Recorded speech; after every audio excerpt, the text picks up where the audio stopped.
So we come to our Lent devotion today. Their title is Fury is Made Gentle, and the passage that we received to talk about is just one verse in 1 Corinthians 15 verse 55. And it says the following: "Where, O death, is your victory? Where, O death, is your sting?"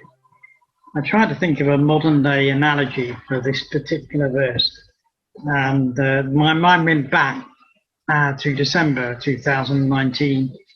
Some of you remember that we had in the UK a terrorist attack at London Bridge, and that took place at Fisherman's Hall, which is on the top end of London Bridge.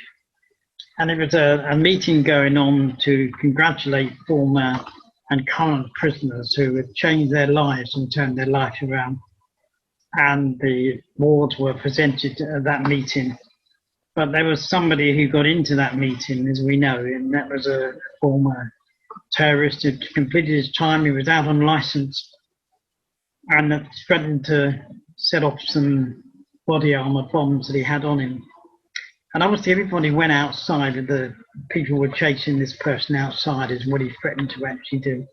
But in that meeting, there were a couple of people particularly who would help these people turn their lives around. That was a Jack Merrick and a Shakar Jones. And there was one guy there, and his name was James Ford. And he had been in prison for a number of years, but he turned his life around due to the help that these people had gave him. He wanted to change his life for the future, and he wanted to help people in the future.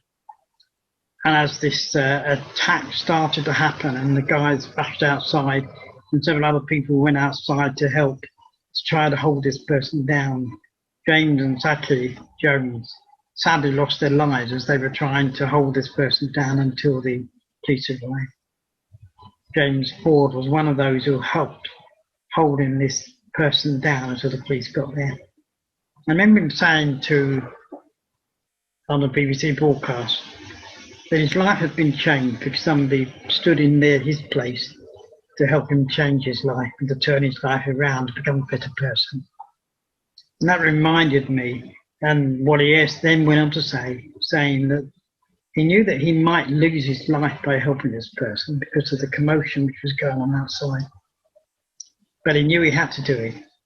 And as we know, that several people died on that day, on that attack. And this person, James Ford, he knew what he had to do. And he was willing to stand in the place of that friend who stood in his place to help him change his life. And where, O death, is your victory? Where, O death, is your sting? A passage from 1 Corinthians, chapter 15, verse 55. Now at the cross, Christ exchanged places with us. He condemned to absolute us, declared us free from all guilt. He took our place and he died to give us life eternal.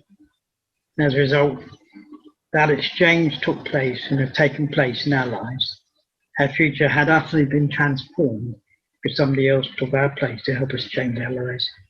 Christ turned on their heads our current emptiness of way of life, and our future was actually changed at that time. And where once we lived in fear of death, now through Christ we can trust in him. And so where, O death, we cry, and where, O death, is your victory? His place was taken for you and I, just as this James Ford took this action on that day in 2019, was willing to lose his life by helping other people to actually change his life because they'd helped him turn his life around and become a better person. And so Christ also, at this Easter time, took our place so that we would become better people. We'll just pray before we lead in a prayer by the Reformer, John Calvin. Father God, we thank you that you took our place at that Easter time, that you stood in our place to bring us freedom, bring us hope, and to bring about a new life. Amen. Christ is the magnificent and triumphant King of Solomon, governing his kingdom in peace and prosperity. Christ is strong and powerful Samson, who by his death had overwhelmed to his enemies. Every good thing would conceive or desire to be found in Jesus Christ alone. For he was sold to buy us back, captive to deliver us, condemned to absorb us, cursed for our blessing, made a sin offering for our rights, nailed that we may be made fair, and died for our life. And so by Christ's fury is made gentle, wrath is appeased. The complete nature of his transformation, Christ in Isaac, the beloved Son of the Father, who was offered us as a sacrifice. He did not succumb to the power of death. Christ is Jacob, the watchful shepherd, who had such great care for the sheep which he cared for. Christ is the compassionate brother of Joseph, who is his glory.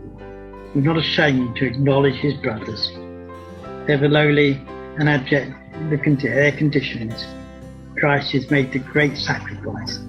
And Bishop Mezuka, who had offered an eternal sacrifice once for all. Christ is a sovereign lawgiver. Moses writing his law on the tablets of our heart by the Spirit. Christ is the faithful captain and guides Joshua, leading us to the promised land. Christ is victorious and noble king daily, bringing all rebellious powers to subjection. Difficulties made easy, disorder ordered, divisions united, irony ennobled, rebellion subjected, intimidation intimidated, ambush uncovered, the swords assailed, force back, combat combated, war warred against, vengeance avenged, tormented, damnation damned, the abyss sunk into the abyss, hell transferred, death made death, mortally made immortal. In short, mercy has swallowed up all the mysteries, and the goodness has swallowed up all the misfortunes. Darkness turned into light, fears reassured, dismissal despised, debt counselled, labour lightened, sadness made merry, misfortune made fortunate. We are content in all things. Whatever our country, status, condition, clothes or food, we are comforted in tribulation, joy in sorrow, glory when abused, abounded in poverty. All these things which were weapons of the devil in his battle against us are turned into profit. By the Spirit of Christ, we are seated among those who are in heaven, so that for us this world is no more.